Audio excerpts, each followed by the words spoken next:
Sports on 6.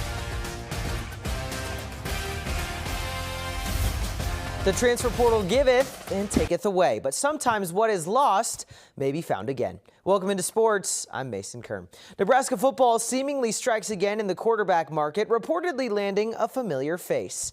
Multiple reports say Bellevue West alum and Virginia transfer Daniel Kaelin is expected to rejoin the Huskers in 2026. He spent his true freshman seaseason with the Big Red, redshirting after losing the QB competition to Dylan Raiola. Kaelin played in 7 games for the Cavaliers last year, throwing for over 330 yards, 1 touchdown, and 1 interception.